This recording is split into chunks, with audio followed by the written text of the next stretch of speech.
Verset 2. Dans le monde, lorsque tous les hommes ont su apprécier la beauté morale, alors la laideur du vice apparut. Lorsque tous les hommes ont su apprécier le bien, alors le mal apparut. C'est pourquoi l'être et le non-être naissent l'un de l'autre. Le difficile et le facile se produisent mutuellement.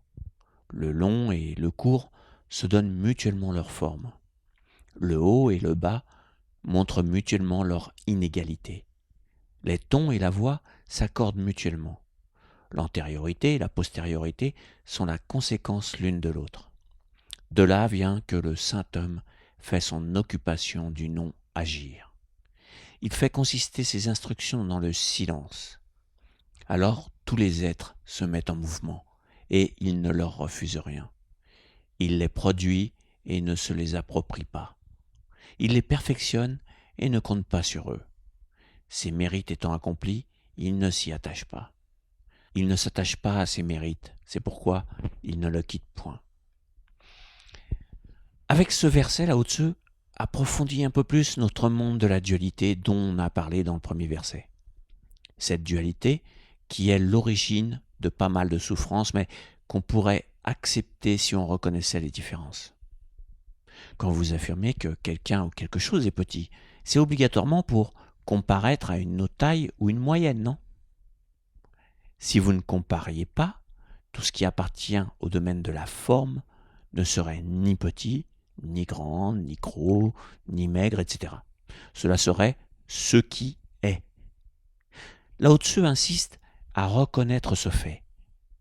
Réussissez à ne pas comparer, puisqu'à la base, c'est les deux faces d'une même pièce. Reconnaissez donc la pièce, mais pas la comparaison des deux faces de cette pièce. L'important est la pièce, pas la comparaison. Ensuite, Lao Tzu parle du non-agir, qui est toujours interprété par des lecteurs qui n'ont pas étudié le Tao par « je ne fais rien, j'attends ». Or, ce n'est pas du tout ça dont parle Lao Tzu. Le non-agir, ce n'est pas agir selon ses désirs, mais selon sa nature profonde et avec la nature qui nous environne. Et c'est aussi ce qu'on appelle l'intuition.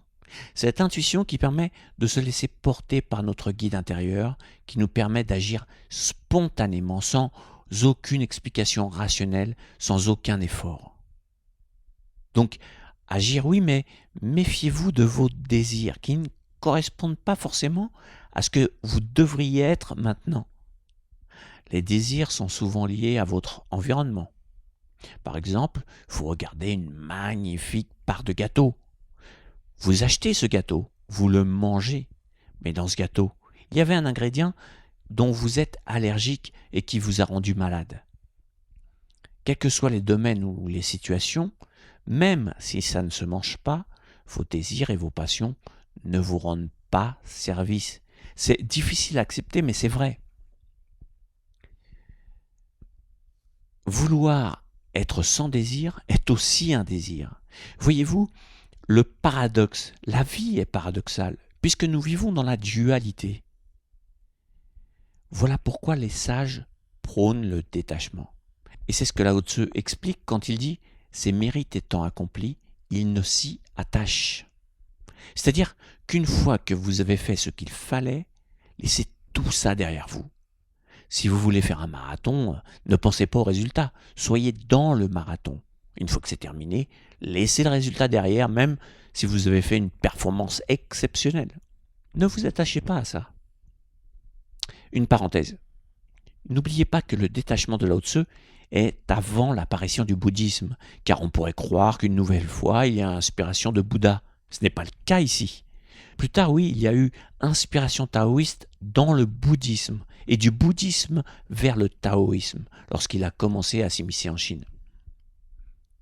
Rassurez-vous, vous ne deviendrez pas un Lao Tzu en une vie, mais vous pouvez commencer maintenant car vous vous sentirez plus libre. Avez-vous un animal domestique? Regardez par exemple un chat en train d'observer.